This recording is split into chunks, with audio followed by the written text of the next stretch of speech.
Praise the lord. ప్రభువైన యేసుక్రీస్తు నామములో వినుచున్న మీకు మా హృదయపూర్వకమైనటువంటి వందనములు. ఈరోజు మన బైబిల్ పట్టణము ఆదికాండము 37వ అధ్యాయము. యాకోబు తన తండ్రి పరవాసిగా ఉండిన కానాను దేశంలో నివసించెను. యాకోబు వంశావళి ఇది.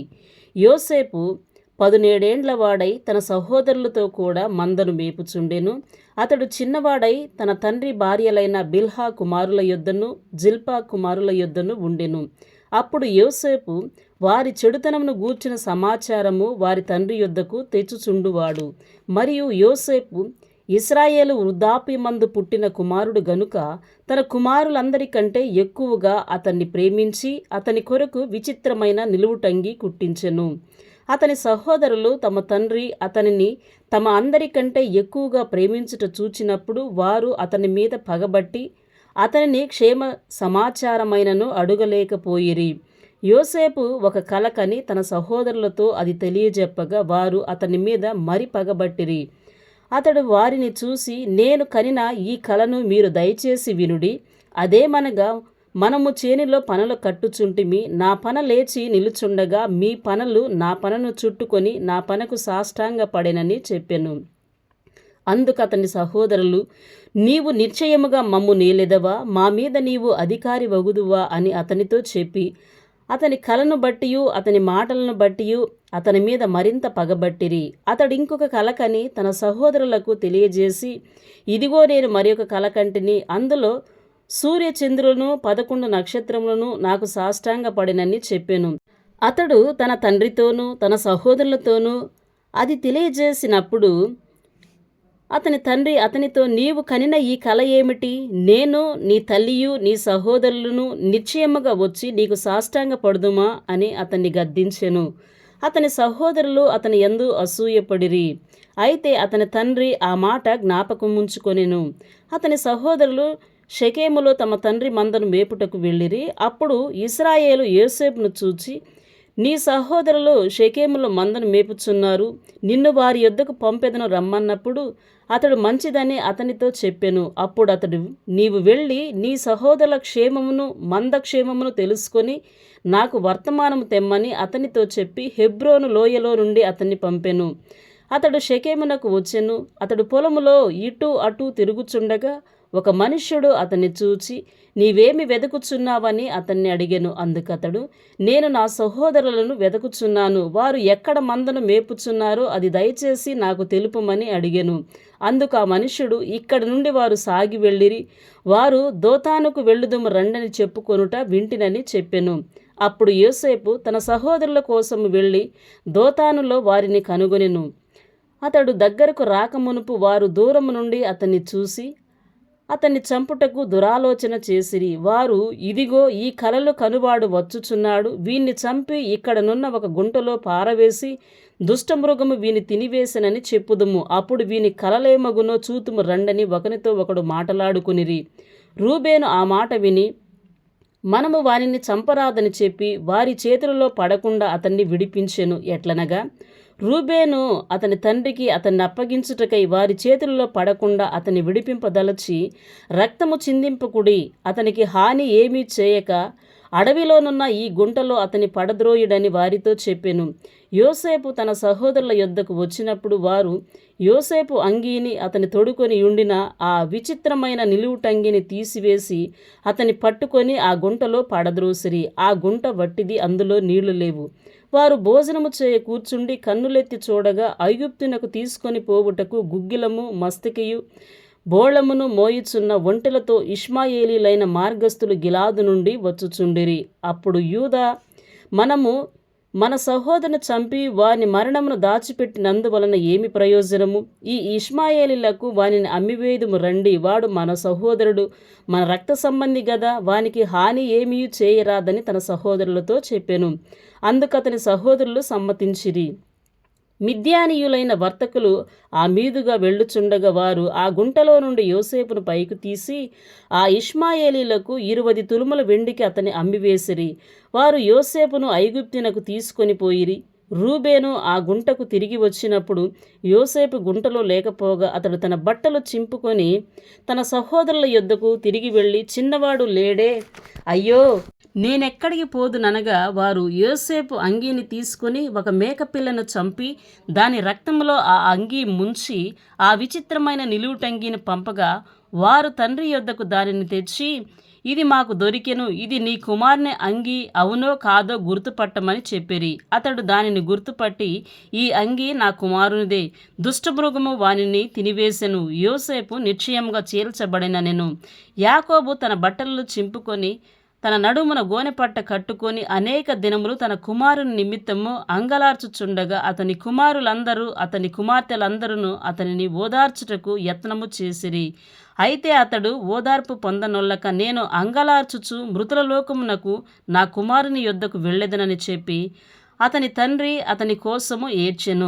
మిద్యానీయులు ఐగుప్తునకు అతన్ని తీసుకొని పోయి ఫరో యొక్క ఉద్యోగస్తుడును రాజసంరక్షక సేనాధిపతియునైన పోతీఫరునకు అతనిని అమ్మివేసిరి. ఆదికాండము 38వ అధ్యాయము. ఆ కాలమందు యూదా తన సహోదరులను విడిచి హీరా అను ఒక అదుల్లామీయుని యొద్ద ఉండుటకు వెళ్ళెను. అక్కడ షూయా అను ఒక కానానీయుని కుమార్తెను యూదా చూచి ఆమెను తీసుకొని ఆమెతో పోయెను. ఆమె గర్భవతి అయి కుమార్ని కనగా అతడు వానికి ఏరు అని పేరు పెట్టెను. ఆమె మరలా గర్భవతి అయి కుమార్ని కని వానికి ఓనాను అని పేరు పెట్టెను. ఆమె మరలా గర్భవతి అయి కుమార్ని కని వానికి షేలా అను పేరు పెట్టెను. ఆమె వీన్ని కనినప్పుడు అతడు కజీబులో ఉండెను. యూదా తన జ్యేష్ఠ కుమారుడైన ఏరునకు తామారు అను దానిని పెండ్లి చేసెను. యూదా జ్యేష్ఠ కుమారుడైన ఏరు యెహోవా దృష్టికి చెడ్డవాడు గనుక యెహోవా అతనిని చంపెను. అప్పుడు యూదా ఓనాతో, నీ అన్న భార్య యొద్దకు వెళ్ళి మరిది ధర్మం జరిగించి నీ అన్నకు సంతానము కలుగజేయమని చెప్పెను. ఓనాను ఆ సంతానము తనది కానేరదని ఎరిగి ఆమెతో పోయినప్పుడు తన అన్నకు సంతానము కలగజేయకుండునట్లు తన రేతస్సును నేల మీద విడిచెను. అతడు చేసినది యెహోవా దృష్టికి చెడ్డది గనుక ఆయన అతన్ని కూడా చంపెను. అప్పుడు యూదా, ఇతడు కూడా ఇతని అన్నవలే చనిపోవునేమో అనుకొని, నా కుమారుడైన షేలా పెద్దవాడగు వరకు నీ తండ్రి ఇంట విధవరాలుగా ఉండమని తన కోడలైన తామారుతో చెప్పెను. కాబట్టి తామారు వెళ్ళి తన తండ్రి ఇంట నివసించెను. చాలా దినములైన తరువాత షూయ కుమార్తె అయిన యూదా భార్య చనిపోయెను. తరువాత యూదా దుఃఖ నివారణ పొంది అదుల్లామీయుడైన హీరా అను తన స్నేహితునితో తిమ్నాతునకు తన గొర్రె బొచ్చు కత్తిరించు వారి యొద్దకు వెళ్ళెను. దాని మామ తన గొర్రెల బొచ్చు కత్తిరించుటకు తిమ్నాతునకు వెళ్ళుచున్నాడని తామారునకు తెలపబడెను. అప్పుడు షేలా పెద్దవాడైనప్పటికీ తాను అతనికియ్యబడకుండుట చూచి తన వైధవ్య వస్త్రమును తీసివేసి ముసుగు వేసుకొని శరీరమంతయు కప్పుకొని తిమ్నాతునకు పోవు మార్గంలో నుండు ఏనాయీము ద్వారమున కూర్చుండగా యూదా ఆమెను చూచి ఆమె తన ముఖము కప్పుకొనినందున వేశ్య అనుకొని ఆ మార్గమున ఆమె దగ్గరకు పోయి ఆమె తన కోడలని తెలియక నీతో పోయేదను రమ్మని చెప్పెను. అందుకామె, నీవు నాతో వచ్చిన ఎడల నాకేమి ఇచ్చేదవని అడిగాను. అందుకతడు, నేను మందలో నుండి మేకపిల్లను పంపెదనని చెప్పినప్పుడు ఆమె, అది పంపు వరకు ఏమైనా కుదువ పెట్టిన ఎడల సరే అని చెప్పెను. అతడు, నేను నీ యొద్ద ఏమి కుదువ పెట్టవలెనని అడిగినప్పుడు ఆమె, నీ ముద్రయు దాని దారమును నీ చేతి కర్రయునని చెప్పెను. అతడు వాటిని ఆమెకిచ్చి ఆమెతో పోయెను. ఆమె అతని వలన గర్భవతి ఆయెను. అప్పుడు ఆమె లేచిపోయి తన ముసుగు తీసివేసి తన వైధవ్య వస్త్రములను వేసుకొనెను.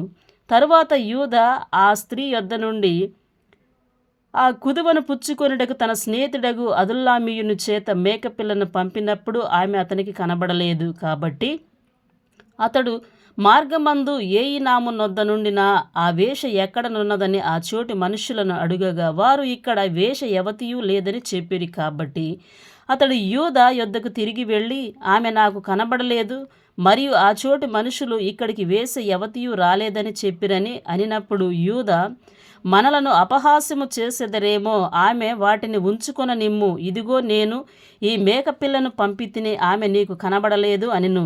రమారమి 3 నెలలైన తరువాత నీ కోడలగు తామారు జారత్వము చేసెను. అంతేకాక ఆమె జారత్వము వలన గర్భవతి అయినదని యూదాకు తెలపబడెను. అప్పుడు యూదా, ఆమెను బయటికి తీసుకుని రండి, ఆమెను కాల్చివేయవలెనని చెప్పెను. ఆమెను బయటికి తీసుకొని వచ్చినప్పుడు ఆమె తన మామ యొద్దకు ఆ వస్తువులను పంపి ఇవి ఎవరివో ఆ మనిషిని వలన నేను గర్భవతినైతిని. ఈ ముద్ర, ఈ దారము, ఈ కర్ర ఎవరివో దయచేసి గుర్తుపట్టమని చెప్పించెను.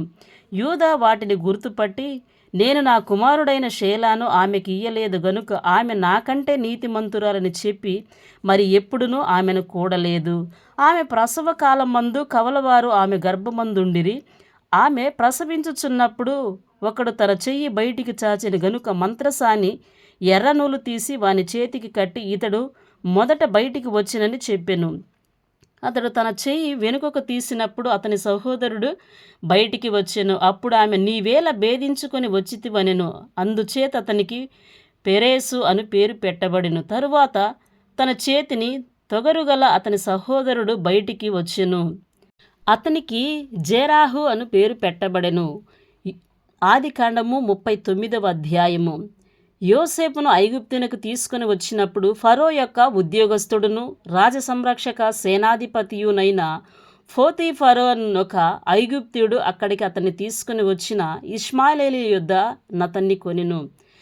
యెహోవా యోసేపునకు తోడయ్యుండెను గనుక అతడు వర్ధిల్లుచు తన యజమానుడగు ఆ ఐగుప్తిని ఎంట నుండెను. యెహోవా అతనికి తోడయ్యుండెననియు అతడు చేసినదంతయు అతని చేతిలో యెహోవా సఫలము చేసిననియు అతని యజమానుడు చూచినప్పుడు యోసేపు మీద అతనికి కటాక్షము కలిగెను గనుక అతని యొద్ద పరిచర్య చేయువాడాయెను. మరియు అతడు తన ఇంటి మీద విచారణకర్తగా అతని నియమించి తనకి కలిగినదంతయు అతని చేతికి అప్పగించెను. అతడు తన ఇంటి మీదను తనకు కలిగినంతటి మీదను అతని విచారణకర్తగా నియమించిన కాలము మొదలుకొని యెహోవా యోసేపు నిమిత్తము ఆ ఐగుప్తిని ఇంటిని ఆశీర్వదించెను. యెహోవా ఆశీర్వాదము ఇంటిలోనేమి పొలములోనేమి అతనికి కలిగిన సమస్తము మీదను ఉండెను. అతడు తనకు కలిగినదంతయు యోసేపు చేతికి అప్పగించి తాను ఆహారము తినుట తప్ప తనకేమి ఉన్నదో ఏమి లేదో విచారించిన వాడు కాడు. యోసేపు రూపవంతుడును సుందరుడునై ఉండెను. అటు తర్వాత అతని యజమానుని భార్య యోసేపు మీద కన్ను వేసి తనతో శయనించమని చెప్పెను. అయితే అతడు ఒప్పక, నా యజమానుడు తనకు కలిగినదంతయు నా చేతికి అప్పగించెను గదా, నా వశమున తన ఇంటిలో ఏమి ఉన్నదో అతడు ఎరుగడు. ఈ ఇంటిలో నాకంటే పైవాడు ఎవడనూ లేడు. నీవు అతని భార్యవైనందున నిన్ను తప్ప మరి దేనిని నాకు అప్పగింపక ఉండలేదు. కాబట్టి నేనిట్లు ఇంత ఘోరమైన దుష్కార్యము చేసి దేవునికి విరోధముగా పాపము కట్టుకొందునని తన యజమానుని భార్యతో అనెను. దినదినము ఆమె యోసేపుతో మాటలాడుచుండెను గాని అతడు ఆమెతో శయనించుటకైనను ఆమెతో నుండుటకైనను ఆమె మాట విన్నవాడు కాడు. అట్లుండగా ఒకనాడు అతడు తన పని మీద ఇంటి లోపలికి వెళ్ళినప్పుడు ఇంటి మనుషులలో ఎవరునో అక్కడ లేరు. అప్పుడు ఆమె అతని వస్త్రము పట్టుకొని తనతో శయనింపమని చెప్పగా అతడు తన వస్త్రమును ఆమె చేతిలో విడిచిపెట్టి తప్పించుకొని బయటికి పారిపోయెను. అతడు తన వస్త్రమును ఆమె చేతిలో విడిచి తప్పించుకొని పోవుట ఆమె చూచినప్పుడు తన ఇంటి మనుష్యులను పిలిచి, చూడుడి, అతడు మనలను ఎగతాళి చేయుటకు ఒక హెబ్రీని మన యొద్దకు తెచ్చియున్నాడు. నాతో శయనింపవలెనని వీడు నా యొద్దకు రాగా నేను పెద్ద కేక వేసి తిని, నేను బిగ్గరగా కేక వేయుట వాడు విని నా దగ్గర తన వస్త్రమును విడిచిపెట్టి తప్పించుకొని బయటికి పారిపోయినని వారితో చెప్పి అతని యజమానుడు ఇంటికి వచ్చు వరకు అతని వస్త్రము తన దగ్గర ఉంచుకొనెను. అప్పుడు ఆమె తన భర్తతో ఈ మాటలు చొప్పున చెప్పెను, నీవు మన యొద్దకు తెచ్చిన ఆ హెబ్రీ దాసుడు నన్ను ఎగతాళి చేయుటకు నా యొద్దకు వచ్చెను. నేను బిగ్గరగా కేక వేసినప్పుడు వాడు తన వస్త్రము నా దగ్గర విడిచిపెట్టి తప్పించుకొని బయటికి పారిపోయెననెను. కాబట్టి అతని యజమానుడు ఇట్లు నీ దాసుడు చేసినని తన భార్య తనతో చెప్పిన మాటలు విన్నప్పుడు కోపముతో మండిపడి అతనిని పట్టుకొని రాజు ఖైదీలు బంధింపబడు చెరసాలలో వేయించెను. అక్కడ అతడు చెరసాలలో ఉండెను. అయితే యెహోవా యోసేపునకు తోడయుండి అతని యందు కనికరపడి అతని మీద ఆ చెరసాల యొక్క అధిపతికి కటాక్షము కలుగునట్లు చేసెను. చెరసాల అధిపతి ఆ చెరసాలలోనున్న ఖైదీలందరినీ యోసేపు చేతికి అప్పగించెను. వారక్కడ ఏమి చేసిరో అదంతయు అతడే చేయించువాడు.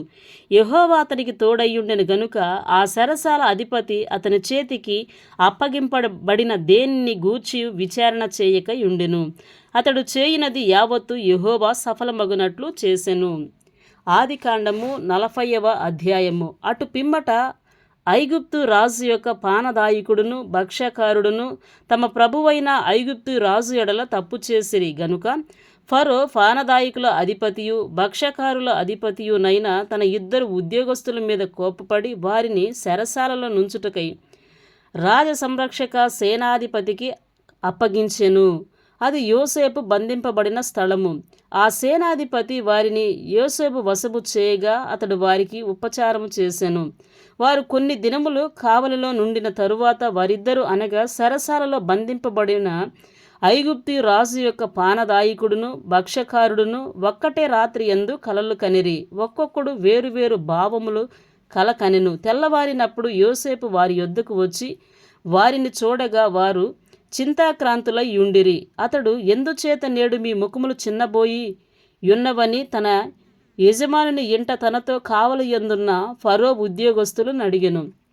అందుకు వారు, మేము కలలు కంటిమి, వాటి భావము చెప్పగలవారు ఎవరునూ లేరని అతనితో ననగా, యోసేపు వారిని చూసి, భావములు చెప్పుట దేవుని ఆధీనమే గదా, మీరు దయచేసి ఆ కలలు నాకు వివరించి చెప్పుడనెను.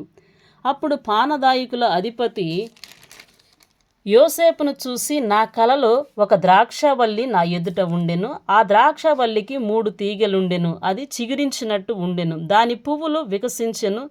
దాని గెలలు పండి ద్రాక్ష ఫలములాయెను. మరియు ఫరో గిన్నె నా చేతిలో ఉండెను. ఆ ద్రాక్ష ఫలములు నేను పట్టుకొని ఫరో గిన్నెలో వాటిని పిండి ఆ గిన్నె ఫరో చేతికిచ్చి తినని తన కలను అతనితో వివరించి చెప్పాను. అప్పుడు యోసేపు, దాని భావం ఇదే, ఆ 3 తీగెలు 3 దినములు, ఇంకా 3 దినములలోగా ఫరో నీ తలను పైకెత్తి నీ ఉద్యోగము నీకు మరలా ఇప్పించును. నీవు అతనికి పానదాయకుడివై ఉన్న నాటి మర్యాద చొప్పున ఫరో గిన్నెను అతని చేతికి అప్పగించెదవు. కాబట్టి నీకు క్షేమము కలిగినప్పుడు నన్ను జ్ఞాపకం చేసుకుని నా యందు కరుణించి ఫరోతో నన్ను గూర్చి మాటలాడి ఈ ఇంటిలో నుండి నన్ను బయటికి రప్పించుము. ఏలయనగా నేను హెబ్రీల దేశంలో నుండి దొంగిలింపబడితిని, అది నిశ్చయము. మరియు ఈ చెరసాలలో నన్ను వేయుటకు ఇక్కడ సహా నేనేమీ చేయలేదని అతనితో చెప్పాను. అతడు తెలిపిన భావము మంచిదని భక్ష్యకారుల అధిపతి చూసి అతనితో నిట్లనెను, నేనును కలకంటిని, ఇదిగో తెల్లని పిండి వంటలు గల 3 గంపలు నా తల మీద ఉండెను. మీది గంపలో ఫరో నిమిత్తము సమస్త విధములైన పిండి వంటలు ఉండెను. పక్షులు నా తల మీదనున్న ఆ పిండి గంపలో నుండి వాటిని తీసుకొని తినుచుండెను. అందుకు యోసేపు, దాని భావం ఇదే, ఆ 3 గంపలు 3 దినములు, ఇంకా 3 దినములలోగా ఫరో నీ మీద నుండి నీ తలను పైకెత్తి మ్రాను మీద నిన్ను వ్రేలాడి దీయించును. అప్పుడు పక్షులు నీ మీద నుండి నీ మాంసమును తినివేయునని ఉత్తరమిచ్చెను. 3వ దినమందు జరిగినదేమనగా, ఆ దినము ఫరో జన్మదినము గనుక అతడు తన సేవకులకందరికీ విందు చేయించి వారి నడుమ పానదాయకుల అధిపతి తలను భక్ష్యకారుల అధిపతి తలను పైకెత్తి పానదాయకుల అధిపతి ఉద్యోగం మరలా అతనికిచ్చెను గనుక అతడు ఫరో చేతికి గిన్నెనిచ్చెను. మరియు యోసేపు వారికి తెలిపిన భావము చొప్పున భక్ష్యకారుల అధిపతిని వ్రేలాడి దీయించెను. అయితే పానదాయకుల అధిపతి యోసేపును జ్ఞాపకం చేసుకొనక అతన్ని మరచిపోయెను. ఆదికాండము 41వ అధ్యాయము. 2 ఏళ్లు గడిచిన తరువాత ఫరో ఒక కల కనెను. అందులో అతడు ఏటి దగ్గర నిలిచియుండగా చూపునకు అందమైనవియు బలిసినవియునైన 7 ఆవులు ఏటిలో నుండి పైకి వచ్చుచు జమ్ములో మేయుచుండెను. వాటి తరువాత చూపునకు వికారమై చిక్కిపోయిన మరి 7 ఆవులు ఏటిలో నుండి పైకి వచ్చుచు ఏటి ఒడ్డున ఆ ఆవుల దగ్గర నిలుచుండెను. అప్పుడు చూపునకు వికారమై చిక్కిపోయిన ఆ ఆవులు చూపునకు అందమై బలసిన ఆవులను తినివేయుచుండెను. అంతలో ఫరో మేలుకొనెను. అతడు నిద్రించి 2వసారి కలకనెను. అందులో మంచి పుష్టిగల 7 వెన్నులు ఒకనట్టున పుట్టుచుండెను. మరియు తూర్పు గాలి చేత చెడిపోయిన 7 పీల వెన్నులు వాటి తర్వాత మొలిచెను. అప్పుడు నిండైన పుష్టిగల ఆ 7 వెన్నులను ఆ పీల వెన్నులు మృంగివేసెను. అంతలో ఫరో మేలుకొని అది కల అని గ్రహించెను. తెల్లవారినప్పుడు అతని మనస్సు కలవరపడెను గనుక అతడు ఐగుప్తు శకునగాండ్రనందరినీ అక్కడి విద్వాంసులందరినీ పిలవనంపి ఫరో తన కలను వివరించి వారితో చెప్పెను. గాని ఫరోకు వాటి భావము తెలుపగలవాడెవడనూ లేకపోయెను. అప్పుడు పానదాయకుల అధిపతి, నేడు నా తప్పిదములను జ్ఞాపకం చేసుకొనుచున్నాను. ఫరో తన దాసుల మీద కోపగించి నన్నును, భక్ష్యకారుల అధిపతిని, మా ఉభయులను రాజసంరక్షక సేనాధిపతి ఇంట కావలిలో ఉంచెను. ఒక రాత్రి నేను అతడు మేమిద్దరము కలలు కంటిమి. ఒక్కొక్కడు వేరు భావములు గల కలలు చెరి ఒకటి కంటిమి. అక్కడ రాజ సంరక్షక సేనాధిపతికి దాసుడయ్యుండిన ఒక ఇబ్రీ పడుచువాడు మాతో కూడా ఉండెను. అతనితో మా కలలను మేము వివరించి చెప్పినప్పుడు అతడు వాటి భావమును మాకు తెలిపెను. ఒక్కొక్కని కల చొప్పున దాని భావమును తెలిపెను. అతడు మాకు ఏ భావము తెలిపెనో ఆయా భావముల చొప్పున జరిగెను. నా ఉద్యోగం నాకు మరలా ఇప్పించి భక్ష్యకారుణ్ణి వ్రేలాడదీయించినని ఫరోతో చెప్పగా, ఫరో యోసేపును పిలవనంపెను. కాబట్టి చెరసాలల నుండి అతన్ని త్వరగా రప్పించి అతడు క్షౌరము చేయించుకొని మంచి బట్టలు కట్టుకొని ఫరో యొద్దకు వచ్చెను. ఫరో యోసేపుతో, నేనొక కల కంటిని, దాని భావమును తెలపగల వారెవరునూ లేరు. నీవు కలను విన్న ఎడల దాని భావమును తెలపగలవని నిన్ను గూర్చి వింటినని అతనితో చెప్పినందుకు యోసేపు, అది నా వలన కాదు, దేవుడే ఫరోకు క్షేమకరమైన ఉత్తరమిచ్చునని ఫరోతో చెప్పెను. అందుకు ఫరో, నా కలలో నేను ఏటి ఒడ్డున నిలుచుంటిని. బలిసినవియు చూపున కందమైనవియునైన 7 ఆవులు ఏటిలో నుండి పైకి వచ్చి జమ్ములో మేయిచుండెను. మరియు నీరసమైన బహు వికార రూపము కలిగి చిక్కిపోయిన మరి 7 ఆవులు వాటి తరువాత పైకి వచ్చెను. వీటి అంత వికారమైనవి ఐగుప్తు దేశమందు ఎక్కడనూ నాకు కనబడలేదు. చిక్కిపోయి వికారముగా నున్న ఆవులు బలిసిన మొదటి 7 ఆవులను తినివేసెను. అవి వాటి కడుపులో పడిను గాని అవి కడుపులో పడినట్టు కనబడలేదు. మొదట ఉండినట్టే అవి చూపునకు వికారముగా నుండెను. అంతలో నేను మేలుకొంటిని, మరియు నా కలలో నేను చూడగా పుష్టిగల 7 మంచి వెన్నులు ఒక దట్టున పుట్టెను. మరియు తూర్పు గాలి చేత చెడిపోయి ఎండిన 7 పీల వెన్నులు వాటి తర్వాత మొలిచెను.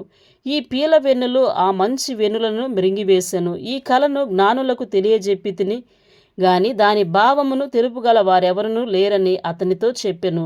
అందుకు యోసేపు, ఫరో కనిన కల ఒక్కటే, దేవుడు తాను చేయబోవునది ఫరోకు తెలియజేసెను. ఆ 7 మంచి ఆవులు 7 సంవత్సరములు, ఆ 7 మంచి వెన్నులు 7 సంవత్సరములు. కల ఒక్కటే. వాటి తర్వాత చిక్కిపోయి వికారమై పైకి వచ్చిన 7 ఆవులను 7 సంవత్సరములు, తూర్పు గాలి చేత చెడిపోయిన 7 పీల వెన్నులను కరువుగల 7 సంవత్సరములు. నేను ఫరోతో చెప్పు మాట ఇదే, దేవుడు తాను చేయబోవునది ఫరోకు చూపించెను. ఇదిగో, ఐగుప్తు దేశమంతటను బహు సమృద్ధిగా పంట పండు 7 సంవత్సరములు వచ్చుచున్నవి, మరియు కరువుగల 7 సంవత్సరములు వాటి తరువాత వచ్చును. అప్పుడు ఐగుప్తు దేశమందు ఆ పంట సమృద్ధి యావత్తును మరువబడును. ఆ కరువు దేశమును పాడు చేయును. దాని తరువాత కరువు చేత దేశమందు ఆ పంట సమృద్ధి తెలియబడకపోవును. ఆ కరువు మిక్కిలి భారముగా నుండును. ఈ కార్యము దేవుని వలన నిర్ణయింపబడి ఉన్నది. ఇది దేవుడు శీఘ్రముగా జరిగించును. అందుచేతనే ఆ కల ఫరోకు రెట్టింపబడిను. కాబట్టి ఫరో వివేక జ్ఞానము గల ఒక మనిషిని చూసుకొని ఐగుప్తు దేశం మీద అతన్ని నియమింపవలెను. ఫరో అట్లు చేసి ఈ దేశము పైన అధిపతులను నియమించి సమృద్ధిగా పంట పండు 7 సంవత్సరములలో ఐగుప్తు దేశమంతటను ఆ 5వ భాగమును తీసుకొనవలెను. రాబోవు ఈ మంచి సంవత్సరములలో దొరుకు ఆహారమంతయు సమకూర్చి ఆ ధాన్యము ఫరో చేతికి అప్పగించి ఆయా పట్టణములలో ఆహారమునకై భద్రము చేయవలెను. కరువు చేత ఈ దేశము నశించిపోకుండా ఆ ఆహారము ఐగుప్తు దేశంలో రాబోవు కరువు సంవత్సరములు 7 ఈ దేశమందు సంగ్రహముగా నుండునని ఫరోతో చెప్పెను. ఆ మాట ఫరో దృష్టికిని అతని సమస్త సేవకుల దృష్టికిని యుక్తమయ్యుండెను గనుక అతడు తన సేవకులను చూచి, ఇతని వలె దేవుని ఆత్మగల మనుష్యుని కనుగొనగలమా అని అనెను. మరియు ఫరో, దేవుడు ఇదంతయు నీకు తెలియపరిచిన గనుక నీ వలె వివేక జ్ఞానములు గలవారెవరనూ లేరు. నీవు నా ఇంటికి అధికారువై ఉండవలెను. నా ప్రజలందరూ నీకు విధేయులై యుందురు. సింహాసనం విషయంలో మాత్రమే నేను నీకంటే పైవాడనై యుందునని యోసేపుతో చెప్పెను. మరియు ఫరో, చూడుము, ఐగుప్తు దేశమంతటి మీద నిన్ను నియమించి ఉన్నానని యోసేపుతో చెప్పెను. మరియు ఫరో తన చేతినున్న తన ఉంగరమును తీసి యోసేపు చేతిని పెట్టి, సన్నపు నారబట్టలను అతనికి తొడిగించి అతని మెడకు బంగారపు గొలుసు వేసి తన 2వ రథం మీద అతన్ని ఎక్కించెను. అప్పుడు వందనము చేయడని అతని ముందర జనులు కేకలు వేసిరి. అట్లు ఐగుప్తు దేశమంతటి మీద అతన్ని నియమించెను. మరియు ఫరో యోసేపుతో, ఫరోను నేనే అయినను నీ సెలవు లేక ఐగుప్తు దేశమంతటను ఏ మనుష్యుడు తన చేతినైనను కాలునైనను ఎత్తకూడదని చెప్పెను. మరియు ఫరో యోసేపునకు జప్తప్నేహు అను పేరు పెట్టి అతనికి ఓను యొక్క యాజకుడైన పోతీఫరు కుమార్తెయగు ఆసేనతునిచ్చి పెండ్లి చేసెను. యోసేపు బయలుదేరి ఐగుప్తు దేశమంతటా సంచరించెను. యోసేపు ఐగుప్తు రాజైన ఫరో ఎదుట నిలిచినప్పుడు 30 సంవత్సరముల వాడై ఉండెను. అప్పుడు యోసేపు ఫరో ఎదుట నుండి వెళ్ళి ఐగుప్తు దేశమంతటా సంచారము చేసెను. సమృద్ధిగా పంట పండిన 7 సంవత్సరములలో భూమి బహు విరివిగా పండెను. ఐగుప్తు దేశమందున్న 7 సంవత్సరాల ఆహారమంతయు అతడు సమకూర్చి ఆయా పట్టణములలో దాన్ని నిలువ చేసెను.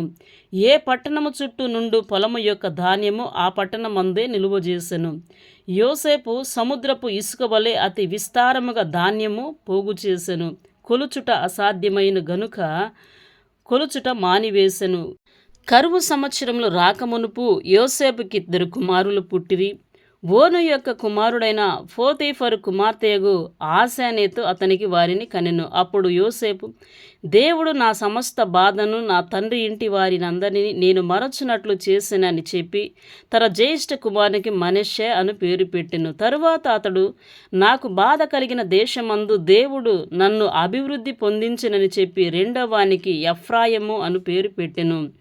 ఐగుప్తు దేశమందు సమృద్ధిగా పంట పండిన సంవత్సరములు గడిచిన తరువాత యోసేపు చెప్పిన ప్రకారము 7 కరువు సంవత్సరములు ఆరంభమాయను గాని ఐగుప్తు దేశమంతటను ఆహారం ఉండెను. ఐగుప్తు దేశమంతటను కరువు వచ్చినప్పుడు ఆ దేశస్థులు ఆహారము కోసము ఫరోతో మొర్రపెట్టుకొనిరి. అప్పుడు ఫరో, మీరు యోసేపు నొద్దకు వెళ్ళి అతడు మీతో చెప్పినట్లు చేయుడని ఐగుప్తీయులందరితో చెప్పెను.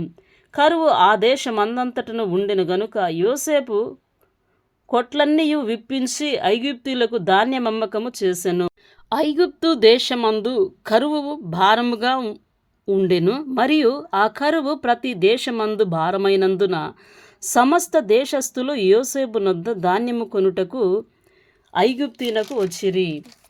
ఆదికాండము 42వ అధ్యాయము. ధాన్యము ఐగుప్తిలో నున్నదని యాకోబు తెలుసుకొనినప్పుడు, మీరేలా ఒకరి ముఖము ఒకరు చూసుకొనుచున్నారని తన కుమారులతో అనెను. మరియు అతడు, చూడుడి, ఐగుప్తిలో ధాన్యమున్నదని వింటిని. మనము చావక బ్రతుకున్నట్లు మీరు అక్కడికి వెళ్ళి మన కొరకు అక్కడ నుండి ధాన్యము కొనుక్కొని రండని చెప్పగా, యోసేపు 10 మంది అన్నలు ఐగుప్తిలో ధాన్యము కొనబోయిరి. అయినను ఇతనికి హాని సంభవించునేమో అని యాకోబు యోసేపు తమ్ముడగు బెన్యామీనును అతని అన్నదమ్ములతో పంపినవాడు కాడు. కరువు కానాను దేశంలో ఉండెను గనుక ధాన్యము కొనవచ్చిన వారితో కూడా ఇశ్రాయేలు కుమారులను వచ్చిరి.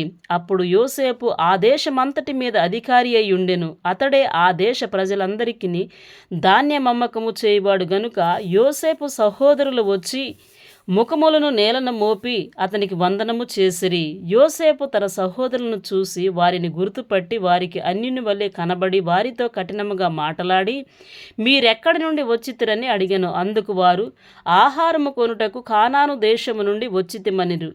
యోసేపు తన సహోదరులను గుర్తుపట్టెను గాని వారతన్ని గుర్తుపట్టలేదు. యోసేపు వారిని గూర్చి తాను కనిన కలలు జ్ఞాపకం చేసుకొని, మీరు వేగుల వారు ఈ దేశం గుట్టు తెలుసుకొని వచ్చితిరని వారితో ననగా, వారు, లేదు ప్రభువా, నీ దాసులమైన మేము ఆహారం కొనుటకే వచ్చితిమి. మేమందరము ఒక్క మనిషిని కుమారులము. మేము యథార్థవంతులమే గాని నీ దాసులమైన మేము వేగుల వారము కామని అతనితో చెప్పిరి. అయితే అతడు, లేదు, ఈ దేశము గుట్టు తెలుసుకొనుటకై వచ్చితిరని వారితో అనెను. అందుకు వారు, నీ దాసులమైన మేము 12 మంది సహోదరులము, కానాను దేశంలోనున్న ఒక్క మనిషిని కుమారులము. ఇదిగో కనిష్ఠుడు నేడు మా తండ్రి యొద్ద ఉన్నాడు, ఒకడు లేడు అని ఉత్తరమిచ్చిరి. అయితే యోసేపు, మీరు వేగుల వారని నేను మీతో చెప్పిన మాట నిజమే. దీని వలన మీ నిజము తెలియబడును. ఫరో జీవము తోడు మీ తమ్ముడు ఇక్కడికి వచ్చితేనే గాని మీరిక్కడి నుండి వెళ్ళకూడదు. మీ తమ్ముడిని తీసుకొని వచ్చుటకు మీలో ఒకరిని పంపుడి. అయితే మీరు బంధింపబడి యుందురు. అట్లు మీలో సత్యం ఉన్నదో లేదో మీ మాటలు శోధింపబడును. లేని ఎడల ఫరో జీవము తోడు మీరు వేగుల వారిని చెప్పి వారిని 3 దినములు చెరసాలలో వేయించెను. 3వ దినమున యోసేపు వారిని చూసి, నేను దేవునికి భయపడువాడను, మీరు బ్రతుకున్నట్లు దీని చేయుడి. మీరు యథార్థవంతులైతిరా? మీ సహోదరులలో ఒకడు చెరసాలలో బంధింపబడవలెను. మీరు వెళ్ళి మీ కుటుంబముల కరువు తీరుటకు ధాన్యమును తీసుకొని పోవుడి. మీ తమ్ముణ్ణి నా యొద్దకు తీసుకుని రండి. అట్లు మీ మాటలు సత్యమైనట్టు కనబడును గనుక మీరు చావరని చెప్పెను. వారట్లు చేసిరి. అప్పుడు వారు, నిశ్చయముగా మన సహోదరుని ఎడల మనము చేసిన అపరాధమునకు శిక్ష పొందుచున్నాము. అతడు మనలను బతిమాలుకొనినప్పుడు మనము అతని వేదన చూచియు వినకపోతిమి. అందువలన ఈ వేదన మనకు వచ్చినని ఒకనితో ఒకడు మాటలాడుకొనిరి. మరియు రూబేను, ఈ చిన్నవాని ఎడల పాపము చేయకుడని నేను మీతో చెప్పలేదా? అయినను మీరు వినరైరి గనుక అతని రక్తాపరాధము మన మీద మోపబడుచున్నదని వారికి ఉత్తరమిచ్చెను. అయితే ద్విభాషి వారి మధ్య నుండెను గనుక తన మాట యోసేపు గ్రహించినని వారు తెలుసుకొనలేదు. అతడు వారి యొద్ద నుండి అవతలకు పోయి ఏడ్చి మరల వారి యొద్దకు వచ్చి వారితో మాట్లాడి వారిలో షిమ్యోనును పట్టుకొని వారి కన్నుల ఎదుట అతన్ని బంధించెను. మరియు యోసేపు వారి గిన్నెలను ధాన్యముతో నింపుటకును ఎవరి రూకలు వారి గోనెలలో తిరిగి ఉంచుటకును ప్రయాణము కొరకు భోజన పదార్థములు వారికిచ్చుటకును ఆజ్ఞ ఇచ్చెను. అతడు వారి ఎడల ఇట్లా జరిగించెను.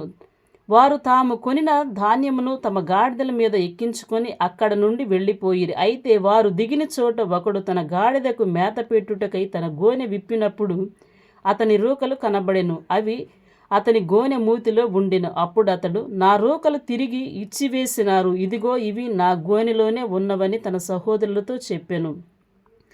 అంతట వారు గుండె చెదరిపోయిన వారై జడిసి, ఇదేమిటి, దేవుడు మనకిట్లు చేసినని ఒకనితోనొకడు చెప్పుకొనిరి. వారు కానాను దేశమందున్న తమ తండ్రి అయిన యాకోబు నొద్దకు వచ్చి తమకు సంభవించినది యావత్తునో అతనికి తెలియజేసిరి.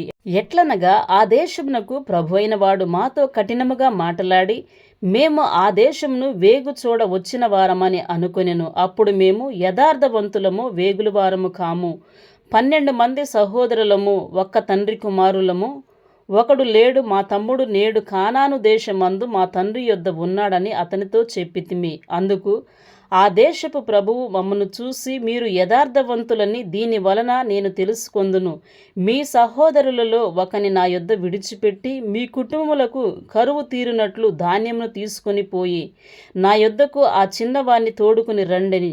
అప్పుడు మీరు యథార్థవంతులే గాని వేగుల వారు కారని నేను తెలుసుకొని మీ సహోదరుని మీకు అప్పగించెదను. అప్పుడు మీరు ఈ దేశమందు వ్యాపారం చేసుకొనవచ్చునని చెప్పిననిరి.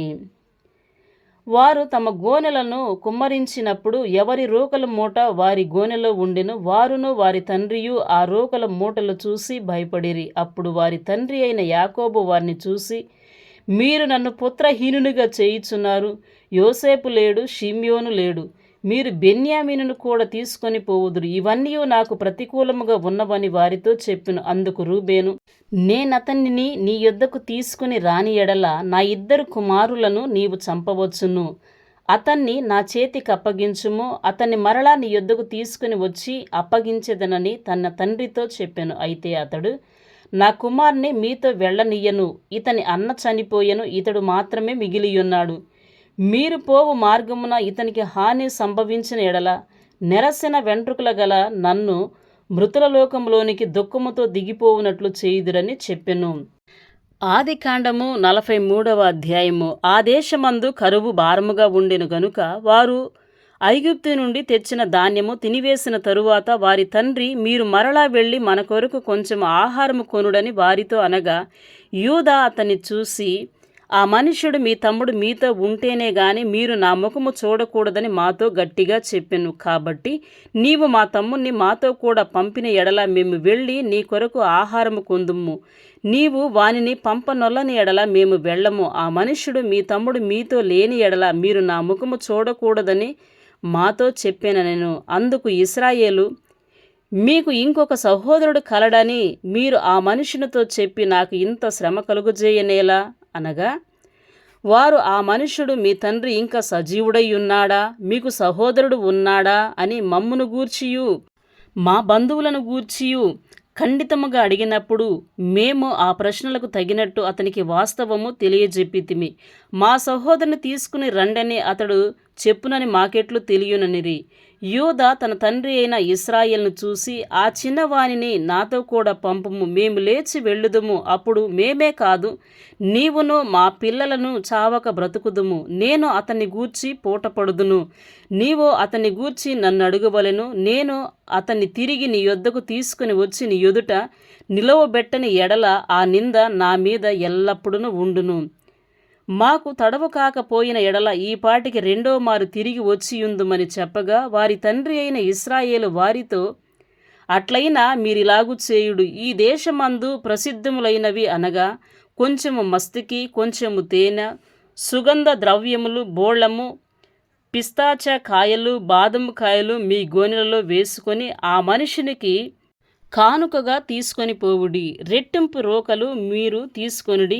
మీ గోనెల మూతిలో ఉంచబడి తిరిగి వచ్చిన రోకలు కూడా చేత పట్టుకొని పోయి మరలా ఇచ్చివేయుడు. ఒకవేళ అది పొరబాటయుండును, మీ తమ్ముణ్ణి తీసుకుని లేచి ఆ మనిషిని యొద్దకు తిరిగి వెళ్ళుడి. ఆ మనుష్యుడు మీ ఇతర సహోదరుని బెన్యామీనును మీకు అప్పగించున్నట్లు సర్వశక్తుడైన దేవుడు ఆ మనిషిని ఎదుట మిమ్మును కరుణించునుగాక.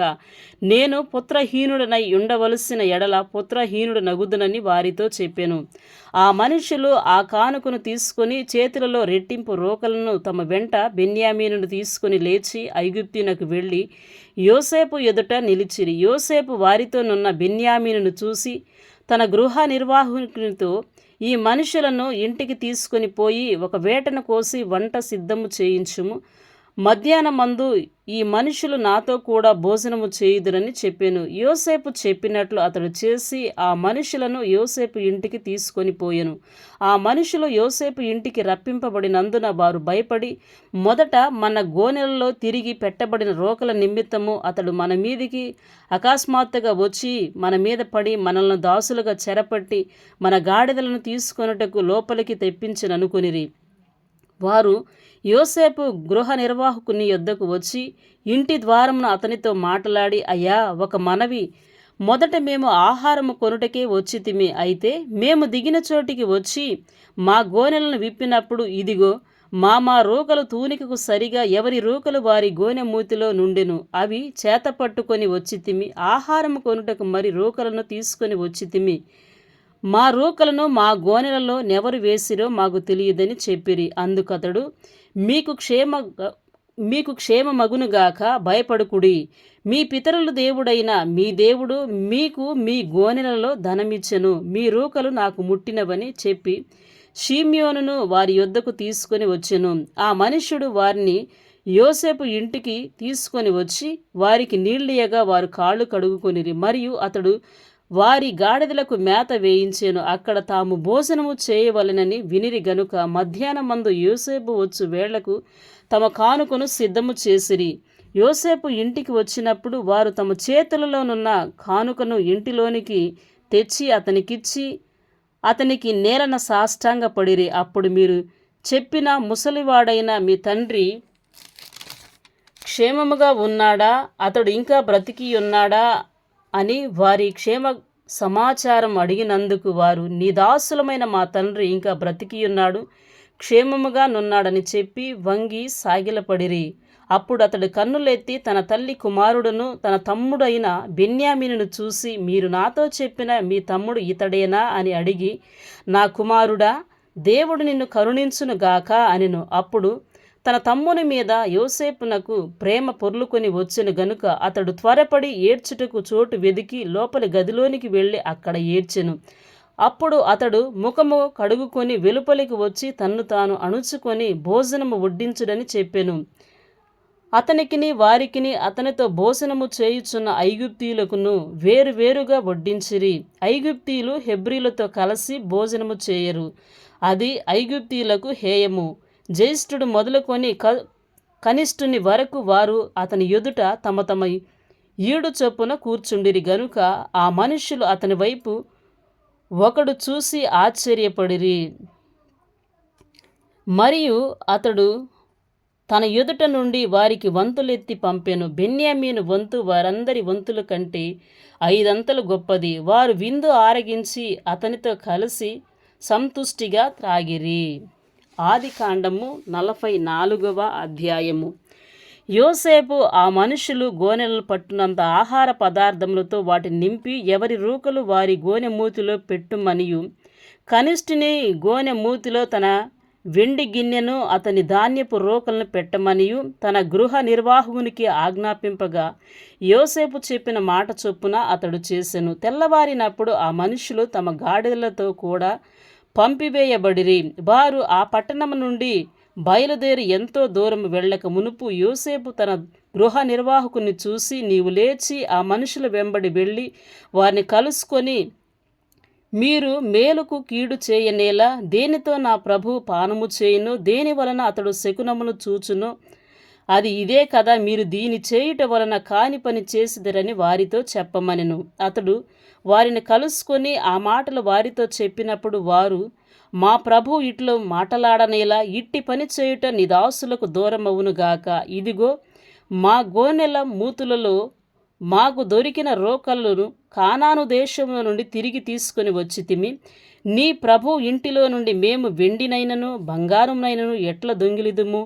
నీ దాసులలో ఎవరి యొద్ద అది దొరుకునో వాడు చచ్చునుగాక, మరియు మేము మా ప్రభువునకు దాసులముగా నుందుమని అతనితో అనిరి. అందుకతడు, మంచిది, మీరు చెప్పినట్టే కానీయుడి, ఎవరి యొద్ద అది దొరుకునో అతడే నాకు దాసుడగును, అయితే మీరు నిర్దోషులగుదురని చెప్పెను. అప్పుడు వారు త్వరపడి ప్రతి వాడు తన గోనెను క్రిందికి దించి దానిని విప్పెను.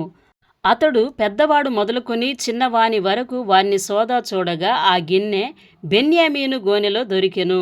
కావున వారు తమ బట్టలు చింపుకొని ప్రతివాడు తన గాడిద మీద గోనెలను ఎక్కించుకొని తిరిగి పట్టణంకు వచ్చిరి. అప్పుడు యూదాయును అతని సహోదరులను యోసేపు ఇంటికి వచ్చారు. అతడింకా అక్కడనే యుండెను గనుక వారు అతని ఎదుట నేలన సాగిలపడిరి. అప్పుడు యోసేపు, మీరు చేసిన ఈ పని ఏమిటి? నా వంటి మనుషుడు శకునము చూసి తెలుసుకొనునని మీకు తెలియదా అని వారితో అనగా, యూదా ఇట్లనెను, ఏలిన వానితో ఏమి చెప్పగలము? ఏమందుము? మేము నిర్దోషులమని ఎట్లా కనపరచగలము? దేవుడే నీ దాసుల నేరము కనుగొనెను. ఇదిగో మేమును ఎవని యొద్ద ఆ గిన్నె దొరికెనో వాడును ఏలిన వారికి దాసుల మగుదుమనెను. అందుకతడు, అట్లా చేయుట నాకు దూరమవునుగాక. ఎవని చేతిలో ఆ గిన్నె దొరికెనో వాడే నాకు దాసుడుగా నుండును. మీరు మీ తండ్రి యొద్దకు సమాధానముగా వెళ్ళుడని చెప్పగా యూదా అతన్ని సమీపించి, ఏలినవాడా, ఒక మాట ఏలిన వానితో తమ దాసుని చెప్పుకొననిమ్ము. తమ కోపము తమ దాసుని మీద రగులు కొననీయకుము. తమరు ఫరో అంతవారు గదా, ఏలినవాడు మీకు తండ్రి అయిన సహోదరుడైనను ఉన్నాడా అని తమ దాసులను అడిగెను. అందుకు మేము, మాకు ముసలివాడైన తండ్రియు అతని ముసలితరమున పుట్టిన ఒక చిన్నవాడును ఉన్నారు. వాని సహోదరుడు చనిపోయెను. వాని తల్లికి వాడొక్కడే మిగిలి ఉన్నాడు. వాని తండ్రి వాణ్ణి ప్రేమించుచున్నాడని చెప్పితిమి. అప్పుడు తమరు, నేనతని చూచుటకు అతని నా యొద్దకు తీసుకుని రండని తమ దాసులతో చెప్పితిరి. అందుకు మేము, ఆ చిన్నవాడు తన తండ్రిని విడువలేడు. వాడు తన తండ్రిని విడిచిన ఎడల వాని తండ్రి చనిపోవునని ఏలిన వారితో చెప్పితిమి. అందుకు తమరు, మీ తమ్ముడు మీతో రాని ఎడల మీరు మరలా నా ముఖము చూడకూడదని తమ దాసులతో చెప్పితిరి. కాబట్టి నా తండ్రి అయిన తమ దాసుని యొద్దకు మేము వెళ్ళి ఏలిన వారి మాటలను అతనికి తెలియజేసితిమి. మా తండ్రి, మీరు తిరిగి వెళ్ళి మన కొరకు కొంచెం ఆహారము కొనుక్కొని రండని చెప్పినప్పుడు మేము అక్కడికి వెళ్ళలేము. మా తమ్ముడు మాతో కూడా ఉండిన ఎడల వెళ్ళుదుము. మా తమ్ముడు మాతో నుంటేనే గాని ఆ మనుష్యుని ముఖము చూడలేమని చెప్పితిమి. అందుకు తమ దాసుడైన నా తండ్రి, నా భార్య నాకిద్దరిని కనినని మీరెరుగుదురు. వారిలో ఒకడు నా యొద్ద నుండి వెళ్ళిపోయెను. అతడు నిశ్చయముగా దుష్ట మృగముల చేత చీల్చబడిననుకొంటిని. అప్పటి నుండి అతడు నాకు కనబడలేదు. మీరు నా ఎదుట నుండి ఇతన్ని తీసుకొని పోయిన తరువాత ఇతనికి హాని సంభవించిన ఎడల నెరసిన వెంట్రుకల గల నన్ను మృతుల లోకములోనికి దుఃఖముతో దిగిపోవునట్లు చేయుదురని మాతో చెప్పాను. కావున తమ దాసుడైన నా తండ్రి యొద్దకు నేను వెళ్ళినప్పుడు ఈ చిన్నవాడు మా యొద్ద లేని ఎడల అతని ప్రాణము ఇతని ప్రాణముతో పెనవేసుకొని ఉన్నది గనుక ఈ చిన్నవాడు మా యొద్ద లేకపోవుట అతడు చూడగానే చనిపోవును. అట్లు తమ దాసులమైన మేము నెరసిన వెంట్రుకల గల తమ దాసుడైన మా తండ్రిని మృతుల లోకములోనికి దుఃఖముతో దిగిపోవునట్లు చేయుదుము. తమ దాసుడనైన నేను ఈ చిన్నవానిని గూర్చి నా తండ్రికి పూటపడి నీ యొద్దకు నేను అతన్ని తీసుకుని రాని ఎడల నా తండ్రి దృష్టి యందు ఆ నింద నా మీద ఎల్లప్పుడూ ఉండునని చెప్పి తిని. కాబట్టి తమ దాసుడనైన నన్ను ఈ చిన్నవానికి ప్రతిగా ఏలిన వానికి దాసునిగా ఉండనిచ్చి ఈ చిన్నవాణ్ణి తన సహోదరులతో వెళ్ళనిమ్ము. ఈ చిన్నవాడు నాతో కూడా లేని ఎడల నా తండ్రి యొద్దకు నేనెట్లు వెళ్ళగలను? వెళ్ళిన ఎడల నా తండ్రికి వచ్చు అపాయము చూడవలసి వచ్చునని చెప్పెను. దేవునికి స్తోత్రం కలుగునుగాక. హల్లెలూయా.